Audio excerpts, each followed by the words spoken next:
साकार सगुण स्वरूप भगवान व्यासपीठ पर विष्णु पुराण स्वरूप विराजमान भगवान ने मारा प्रणाम। अहिया दिव्य स्थापित पूजित तमाम देवी देवताओं ने प्रणाम। दिव्य लोक में विराजता आप सौना हमारा तमाम पितरों ने प्रणाम। आप सौना हृदय में विराजता भगवान ने मारा प्रणाम। सर्वने जय श्री कृष्ण। हरिओम। जय माता दी। ओम नमः शिवाय। ओम साईनाथ। भगवान ने आ शब्द मूर्ति शब्द ब्रह्म है। ये शब्द मूर्ति आ पुराण विष्णु पुराण भगवान वांगमय स्वरूप है। અને વાંગમય સ્વરૂપનું આજે બીજા દિવસની કથાના પ્રારંભ કરીએ। એમાં મંગલમ ભગવાન વિષ્ણુ, મંગલમ ગરુડધ્વજ, મંગલમ કુંડરી કાક્ષ, મંગલાય તનો હરિ। આ મંગલવાચક શ્લોક છે। મંગલમ ભગવાન વિષ્ણુ। સવારમાં જ્યારે શ્લોક બોલો એટલે આપણું મંગલ થઈ જાય, સુકન થઈ જાય। અને એવા મંગલ આચરણ કરનારા કોઈ મંગલ પુરુષના દર્શન થઈ જાય અને એ જો આપણે ત્યાં સામેથી આવતા હોય તો આપણું મંગલાચરણ થઈ ગયું સમજવાનું। જીવનમાં માણસે મંગલાચરણ દરરોજ કરવું પડે, દરરોજ મંગલાચરણ કરવું પડે। કોઈક વાર તો કામ થઈ જાય। તેમ આજે મંગલ આચરણ કરનારા જે કર્મ પ્રધાન વિશ્વ કરી રાખા, જો જસ કર્મ કરાય તસ પર ચાખા, જેને કર્મને જ પ્રધાન આપ્યું છે। એ પણ સાત્વિક કર્મ। કર્મના પણ ઘણા ભેદ છે, સાત્વિક, રાજસિક, તામસિક। એમાંનું જે સાત્વિક દેવી ભાગવતમાં જેને સાત્વિક કર્મ કર્યું છે કે એવા કર્મ પ્રધાન અહીંયા માતાજીના કૃપા પાત્ર, માતાજીનો જેને સાક્ષાત જન્મથી સાક્ષાત્કાર છે એવા વિશ્વંભરી ધામથી મહાપાત્ર પધાર્યા છે। તો આપણે જોરદાર તાલીથી સ્વાગત કરીએ। માતાજીની વિશ્વંભરી માતાની મારા ઉપર ખૂબ કૃપા છે કે જ્યાં આમ તો એ ક્યાંય જતા જ નથી, એ ધામને મૂકીને ક્યાંય જતા નથી। એ ધામમાં જે કંઈ પણ આપણે જાઓ અને જોવો છો ને કે કેટલા વૃક્ષો છે, કેટલું સ્વચ્છતા છે, એ 24 કલાક એની એ ત્યાં એ ધ્યાન રાખે છે। પ્રકૃતિની પૂજા જો કોઈ કરતું હોય તો એ મહાપાત્ર કરે છે। આજે વિશ્વંભરીમાં જાઓ તો 16 કીડાએ પ્રકૃતિ ખીલી ઉઠી છે। અને વિશેષ તો રાજીપો એ છે કે આપણા વિશ્વંભરી ધામમાં બધા ઐતિહાસિક જ કાર્ય થયા છે। અને હમણાં 2 દિવસ પહેલાં આપણી કથાની કાલના દિવસે ત્યાં અમારે ગણેશ મૂર્ત મંડપનું એક મુહૂર્ત હતું અને એ ડોમ બનાવવાના છે, મોટો મંડપ। એ મંડપ એટલો મોટો છે કે એવો મંડપ આખા એશિયામાં ક્યાંય નથી, એવો મંડપ ત્યાં બનવાનો છે। જે કંઈ પણ ધામ છે આખું મંડપમાં આવી જવાનું છે। 5.5 વીઘામાં મોટો મંડપ બનાવવાનો છે અને એનું મુહૂર્ત હતું ને એ મુહૂર્ત કરવા માટે વિશ્વ હિન્દુ હૃદય સમ્રાટ ડૉક્ટર પ્રવીણ તોગડિયા પધાર્યા હતા, એમના આગ્રહને માન આપીને। અને સતત વ્યસ્ત છે। એને કાલથી આજ સવારથી 14 દિવસની યાત્રા હતી, પ્રવાસ। તો મેં કીધું તમારે આવવું પડશે। તો એ કે હવે જે યાત્રા હતી હવે કાલે કરશે, પણ આજે તો અહીંયા આવવા માટે સ્પેશિયલ આખો દિવસ એ રોકાયા છે। અને એક માને પ્રેમ, મા પ્રેમ કરે એવું તો કોણ કરી શકે? એટલે પુત્ર તરીકે, એક માતાજીના પૂજારી તરીકે, બ્રાહ્મણ તરીકે ખૂબ મને માન સન્માન ત્યાં મળે છે ઘણા મોટા લોકો। અને આપણે ત્યાં પધાર્યા એમાં આપણા માટે બહુ સૌભાગ્યની વાત છે। મેં કીધું ને કાલે કે આચરણથી આચાર્ય થવાય। આચાર્યોને કહેવાય કે જેનું આચરણમાં જે હોય, જેવું બોલે એવું કરે અને જેવું કરે એવું જ બોલે એને કહેવાય સાધુ. એ વધારે કોઈ બોલે નહીં અને જેવું બોલે એટલે એવું કરે છે. સાધુનું લક્ષણ છે યથા ક્રિયા તથા વાચા, યથા વાચા તથા ક્રિયા. તો એવા મંગલ પુરુષ અહીંયા પધાર્યા છે. અને જ્યાં પણ કોઈ જગ્યાએ જતા જ નથી, પણ જ્યાં કથા હું કહું છું કે અવશ્ય વધારે છે. માતાજીની અસીમ કૃપા છે. અને હું તમને એમ કહું ને કે તમે બધા આપણે એવું નથી માનતા, પણ આમ જોવા જઈએ તો દાંત કાઢાવું છું, તમને ખાલી હસાવું છું કે લોકો 31st કરવા ક્યાં જાય? 31st આવે ને 31 ડિસેમ્બર, ત્યારે લોકો આ તો હસાવવા માટે, આપણે તો મંદિરે જ જઈએ છીએ. પણ વલસાડ જિલ્લાના તમામ બ્રાહ્મણો પુત્ર પરિવાર, પત્ની પરિવાર સાથે એ 31ના દિવસે બધાએ ત્યાં રાત્રે બ્રહ્મભોજન થાય. 31 વલસાડ જિલ્લાના તમામ પારડી, વલસાડ ગામડાના બધા જ બ્રાહ્મણો સપરિવાર સાથે 31 કરવા અમે વિશ્વમભરીમાં જાય, બ્રહ્મભોજન કરવા જાય અને બહુ માન સન્માન ત્યાંથી આપે છે. તો આજે એ માતાને એક વાણી દ્વારા, અને વિશેષ તો મને પ્રસન્નતા છે કે જે ડોમ બને છે ને, બધા ઘરના છો એટલે કહી દઉં કે 5 વીઘાનો મોટો ડોમ છે. આખા એશિયામાં એવો કોઈ એવો મોટો મંડપ નથી, ડોમ નથી. અને એવો એશિયામાં નંબર 1ના ડોમમાં મારે દેવી ભાગવત કથા કરવાની છે. એ કથા પણ ઐતિહાસિક થાય કે એવડો મોટો ડોમ હજી સુધી કોઈ કર્યો. એવા મોટા ડોમમાં જ્યારે બની જશે ત્યારે દેવી ભાગવત કથા થવાની છે. તો આખું આપણે સાંઈધામ બધાને આવવાનું છે. આખું સાંઈધામમાં બધા જ ભક્તોને ત્યાં બેસીને બધા વિષ્ણુ સહસ્ત્રના પાઠ કરવાના છે. એશિયાના નંબર 1 ડોમમાં મોટામાં મોટો ડોમ જે છે, મંડપ છે, એમાં બેસીને આપણે વિષ્ણુ સહસ્ત્રના પાઠ કરવાના છે. સતીશભાઈ 1 લાખ સ્ક્વેર ફૂટનો મોટા મોટો, અને વચ્ચે એક મોટો પિલોર છે, આજુબાજુ બીજા 11 પિલોર છે, એના ઉપર જ છે, બાકી કાંઈ વધારે નહીં. કોઈ આર્કિટેક્ટ નહીં, આ આર્કિટેક્ટ એને સપનું આવ્યું ને એને બનાવી દે.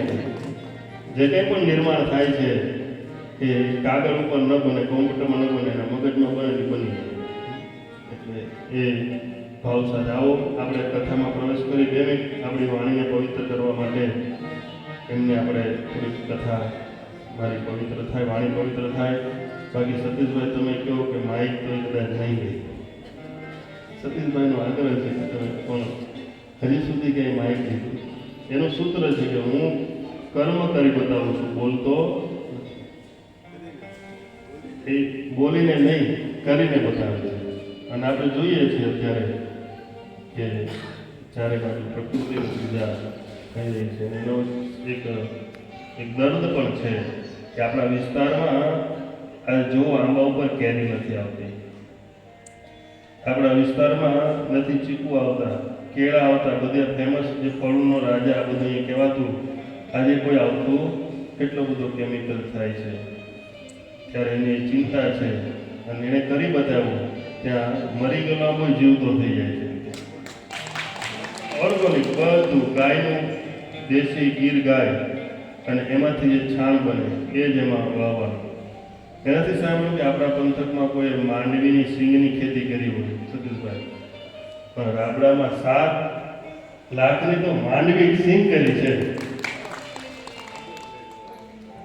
7 લાખ ખેતરથી માંડવી, ગાયનું ખાતર નાખી અને સિંગની ખેતી કરનાર પણ હોય તો એ અહીંયા છે. તો એ આ બધા જ્યારે પાછા આપણે જઈએ તો ખાસ જોવા જવાનું, મંદિરનું જોવાનું, પણ પ્રકૃતિને પણ નિહાળવાની. કેમ કે 700 તો નારિયેળી એ અમુક મિનિટમાં 35 મિનિટમાં 700 નારિયેળી રોપી દીધેલી કાઢે, અને મોટી પણ થઈ છે. તો આ બધા એ પ્રકૃતિના દર્શન કરવા પણ આપણે બધા એકવાર જશું. ત્યાં કથામાં તો બધા આવવાનું જ છે અને વિષ્ણુ સહસ્ત્ર પાઠ કરીશું. આવીએ આપણે આપણી વાણીને પવિત્ર કરવા માટે. જે કાલની કથા આપણે જોઈ હતી, ભગવાન વિષ્ણુ વ્યાપક છે. રામાયણ પણ કહે છે કે હરિ વ્યાપક સર્વત્ર સમાના હરિ વ્યાપક છે, સર્વત્ર છે અને સમાન પણ છે. કઈ નાનો, કઈ મોટો, કઈ ઊંચો, કઈ નીચો, કઈ જાડો પતલો છે. જેટલો મારામાં છે એટલો જ તમારામાં છે, જેટલો કીડીમાં છે એટલો જ હાથીમાં છે. હરિ વ્યાપક સર્વત્ર સમાના. પણ ક્યારે ખબર પડે? પ્રેમ તે પ્રગટ હોય. એને પ્રગટ કરવો હોય તો પ્રેમની જરૂર પડે. ભગવાન પ્રેમ તંતુથી બંધાઈ જાય છે. ભગવાન અગોચર છે, એ કોઈના ગોતામાં આવે જ નહીં. એ કોઈના કાલે વાત કરીને કે ભગવાન કોઈ માપી જ ન શકે, પણ જો પ્રેમથી બાંધે ને તો ભગવાન પણ બંધાઈ જાય છે. યશોદા મૈયાએ બાંધી દીધા ભગવાન. બાકી ભગવાનને કોઈ બાંધ્યા હોય એવી કથા આપણને મળતી, પણ માં પ્રેમ કરે તો ભગવાનને બંધાવવું જ પડે. એમ પ્રગટ પ્રેમ, એટલે જ્યાં પ્રેમ હોય ને ત્યાં પરમાત્માને આવવું પડે. અને તમે યાદ રાખજો, તમે જે પરમાત્માને, જે તત્વને પ્રેમ કરતા હશો ને, અને એને તમે દિલથી યાદ કરતા હશો ને, તો વ્યાસપીઠથી હું તમને કહું છું, અનુભવથી કહું છું કે જે કંઈ પણ તત્વ હશે ને તમારી આજુબાજુમાં જ ફરતું હશે. જે કંઈ પણ ઈષ્ટદેવને માનતા હો, માતાજીને માનતા હો, ગુરુને માનતા હો, શિવને માનતા હો, કોઈ પણ દેવને માનતા હો, તમારા કુળદેવતાને માનતા હો, યાદ રાખો તમારા પિતૃને માનતા હો, તો એ પણ તમારી આજુબાજુમાં ફરતા હશે. આ પ્રેમ છે. જેટલો પણ પ્રેમ, સાત્વિક પ્રેમ, શ્રદ્ધા અને વિશ્વાસ, જે કંઈ પણ દેવમાં, જે સ્વરૂપમાં, જે પ્રતિમામાં. મેં કીધું ને, ભગવાન કેવો છે નહીં, તારે જોવે કેવો એ બોલ. પરમાત્મા તને જોવે કેવો, તને જોયો તો માણસમાં જોયો તો ભગવાન કૃષ્ણ સ્વરૂપે માણસમાં આવ્યા, રામ સ્વરૂપે માણસમાં આવ્યા. તને પશુમાં જોવે તો ભગવાન નૃસિંહ સ્વરૂપે આવ્યા, ભગવાન કાચબામાં આવ્યા, ભગવાન કુર્મમાં આવ્યા, ભગવાન વરાહ સ્વરૂપ લઈને આવ્યા. ભગવાન ક્યાં છે એવો નહીં, તને જોવે કેવો એવો બોલ એટલે પરમાત્મા તૈયાર છે. આ વિષ્ણુ પુરાણની કથા છે. વિષ્ણુ પુરાણમાં લખ્યું છે કે સર્વમ વિષ્ણુમયમ જગત. આ જે કંઈ પણ છે બધું ભગવાનનું જ સ્વરૂપ છે. મારામાં પણ ભગવાન છે, મારી અંદર પણ ભગવાન છે, અને મારી બહાર પણ ભગવાન છે. કોઈ ધર્મ એમ કહે છે કે અમારો ભગવાન અલગ છે, એક છે, બીજો કોઈ નથી. પણ સનાતનની એટલી બધી ઉદારતા છે. સનાતન જેવું કોઈ ઉદાર આ દુનિયામાં કોઈ ધર્મ નથી કે મારો ભગવાન બધામાં છે, મારો ભગવાન ક્યાં નથી એવું કોઈ કહેનાર હોય ને તો એ કેવલ ને કેવલ આ દુનિયામાં હિન્દુ સનાતન ધર્મ જ છે. બાકી તો કોઈ કે મારો ભગવાન આયા છે, અમારો ભગવાન ન્યા છે, અમારા ભગવાન આવે, અમારા ભગવાનનો સંદેશવાહક છે. પણ ભગવાન કૃષ્ણ કુરુક્ષેત્રમાં અક્ષોહિણી સેનાઓ ઊભી હતી, અને એની વચ્ચે અર્જુને કીધું કે હે અર્જુન, હું ખુદ ભગવાન છું. કૃષ્ણ કહે કે હું ખુદ ભગવાન છું. એવો કોઈ આ દુનિયામાં કોઈ એવો મહાપુરુષ નથી આવ્યો, કોઈનો પેગમ્બર કોઈ એવું નથી કીધું કે હું ભગવાન છું. અમારા કૃષ્ણએ કહી દીધું કે હું ખુદ ભગવાન છું. કોઈ તત્વમાં. અને એ જ કૃષ્ણની કથા એટલે કે વિષ્ણુ પુરાણની કથા. વિષ્ણુ પુરાણ આપણને વિશાળ બનતા શીખવાડે. આપણે પ્રકીર્ણ થઈ ગયા છે.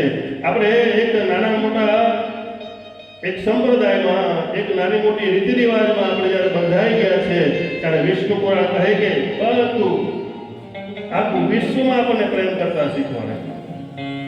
વસુધૈવ કુટુંબકમ ઉદારમ ચરિત્રાણામ તું વસુધૈવ કુટુંબકમ. જે ઉદાર ચરિત્ર હોય ને એને તો આખું આ વસુધા છે ને એ બધું કુટુંબ જેવું લાગે, પરિવાર લાગે. જે નબળો છે એ પણ આપણો છે, જે સબળ છે એ પણ આપણો છે. કે બધાનો મેં કાલે કીધું ને કે આપણે કોઈને સુધારી શકવાના નથી. તમે ગમે એટલી મહેનત કરો, કાલે મેં ચર્ચા કરી કે તમે એક એક વ્યક્તિ પાછળ એક એક પોલીસ લગાડો ને તો એ માણસ ન સુધરે. સીસીટીવી કેમેરા લગાડો, ગમે એટલું લગાડો તમે, પણ તોય માણસની ભૂલ થઈ જાય, માણસ એમ કરી નાખે. પણ આ દુનિયામાં એક ભગવાનની કથા છે કે એક આરે કરોડોને સુધારી દે છે. એક સત્સંગ, એક સાધુ પુરુષ એનો સંગ થઈ જાય ને તો માણસ સુધરી જાય. બાકી માણસને કોઈ સુધારતું, અને ક્યારે સુધરે? જ્યારે આપણે એનો સ્વીકાર કરીએ. પરમાત્મા વિષ્ણુ વ્યાપક છે, હરિવ્યાપક સર્વત્ર સમાના, પ્રેમતે પ્રગટ હોય મેં જાના. વિષ્ણુ પુરાણ એટલા માટે વિષ્ણુ પુરાણમાં એટલું લેવાનું કે જ્યાં જ્યાં આપણી નજર જાય ને ત્યાં ભગવાનનું જ સ્વરૂપ છે. પછી એને તમે રામ કયો, કૃષ્ણ કયો, એને કોઈ પણ ધર્મના દેવતા કયો, તમે માતાજી કોઈ પણ સ્વરૂપમાં કયો, ગુરુના સ્વરૂપમાં કયો, એ તમે કોઈ પણ ગુરુદેવમાં, જલામાં કયો, સાંઈમાં કયો, એમાં ભગવાન વિષ્ણુ જ છે. પણ એ દ્રષ્ટિ આપણને ક્યારે પડે? જ્યારે આપણે સત્સંગમાં ગયા હોય, સંતનો સંગ કર્યો હોય તો.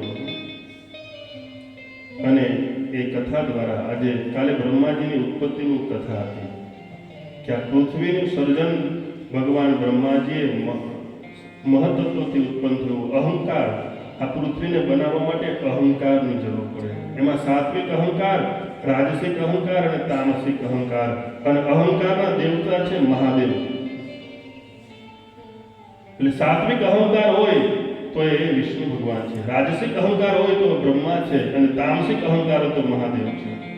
એટલે આ પૃથ્વીનું સર્જન કરે છે એ સર્જન કરનારમાં મૂળ છે ભગવાન વિષ્ણુ. વિષ્ણુ પુરાણ હોય ત્યારે વિષ્ણુ આવે, શિવ પુરાણ હોય ત્યારે શિવ આવે, દેવી પુરાણ હોય ત્યારે દેવી આવે. કેમ કે મેં તમને કીધું આ અલગ અલગ કલ્પોની કથા છે. એક કલ્પની કથા છે અત્યારે 7મું વૈવસ્વત મન્વંતર, એટલે કે અત્યારે વરાહ કલ્પ ચાલે છે. આગલા કલ્પમાં મેં તમને કલ્પની કથા ગણતરી કાલે કરી કે બ્રહ્માજીનો એક દિવસ ને આપણો 4 યુગની 71 વાર ચોકડી લાગે ત્યારે એક મનુ થાય, એમાં 14 મનુ થાય ત્યારે એક કલ્પ થાય. અને એક કલ્પમાં ભગવાન બ્રહ્માની એક દિવસ થાય ખાલી. એટલે આ પૃથ્વીમાં 4 પ્રકારના પ્રલય બતાવ્યા છે. એક નિત્ય પ્રલય, એક નૈમિતિક પ્રલય, એક આત્યંતિક પ્રલય. આપણે દરરોજ પ્રલય થઈ રહ્યો છે. આપણે શ્વાસ લઈએ છીએ તો છોડીએ છીએ. દરરોજ પ્રલય જ થાય છે. દરરોજ માણસ કેટલા જન્મે છે ને કેટલા મરે છે. નિત્ય પ્રલય બતાવ્યો છે. અને એક બ્રહ્મા જ્યારે સ્વયં કરે ત્યારે બધું સૂઈ જાય, એ બ્રહ્મ પ્રલય કહેવામાં આવે છે. અને એક આત્યંતિક પ્રલય, એ પ્રલય એવો છે કે એમાં એક સાધુ પુરુષ સમાધિ દ્વારા, એ યોગ દ્વારા આ પ્રકૃતિથી અલગ નીકળી અને ભગવાનમાં ભળી જાય, એને પછી પાછું આવવું પડતું. એટલે આપણે સંત જ્યારે કોઈ જાય ને ત્યારે શું કે બ્રહ્મમાં લીન થઈ ગયા છે. એ સાધુ પુરુષ બ્રહ્મમાં ભળી ગયા છે, પાછા આવવાના. બાકી આપણે બધા જવાના અને પાછા. વિષ્ણુ પુરાણમાં લખ્યું છે કે જેવા જેવા કર્મ કરશું એવું એવું આપણે ફળ પાછું ભોગવવું. કર્મને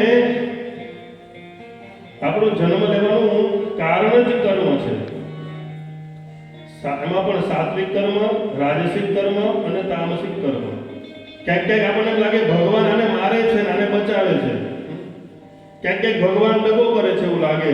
પણ નહીં, મેં કીધું ને ભગવાનની કઠોર કૃપા છે. ભગવાને કોઈની હત્યા નથી કરી, ભગવાને ખાલી બધાના વધ કર્યા છે. આપણે જો શિશુપાલ વધ, કંસનો વધ એમ કીધું કે એને હત્યા કરી ભગવાને. કૃષ્ણએ કોઈની હત્યા કરી નથી. કૃષ્ણએ બધાના વધ કર્યા છે. વધનો મતલબ શું છે કે જે બદ્ધ પુરુષ હોય ને એને પરાણે છોડાવવા માટે વધ કરવો પડે. જે પોતાના કર્મથી બંધાઈ ગયો હોય, જેની પ્રકૃતિ તામસી થઈ ગઈ હોય, એને પછીનો વધ જ કરવો પડે તો જ એમાંથી છૂટે. હત્યા કરવાથી તો કોઈ નાશ પામતું, પાછો જીવ આવે. કર્મ પ્રમાણે જીવ ચાલે. એટલે સાત્વિક કર્મ, જેવા કર્મ કરશું એવું આપણને શરીર પ્રાપ્ત. કોઈ બ્રાહ્મણ છે, કોઈ ક્ષત્રિય છે, કોઈ વૈશ્ય છે, કોઈ શૂદ્ર છે, કોઈ ઉપર નીચે એમ નથી લખ્યું, પણ એક ટેબલ ઉપર 4 જણા બેઠા છે. સમજો, કોઈ ઉપર નીચે એમ નહીં, પણ એ પોતપોતાના કર્મનો સ્વીકાર કરવો પડે. તમે બ્રાહ્મણ હો તો તમારે એ બ્રાહ્મણનો દેહ મળ્યો હોય તો એ સ્વીકાર કરવો પડે અને બ્રાહ્મણના ધર્મ પાળવા પડે. અને જો તમને શૂદ્ર હો ને તો તમારે એનો પણ સ્વીકાર જ કરવો પડે. પ્રાર્થના કરવી પડે, ભગવાન મારા એવા કર્મ હશે એટલે મને આ યોની મળી ને, અને મેં એવા કર્મ કર્યા તો મને સારી યોની મળી.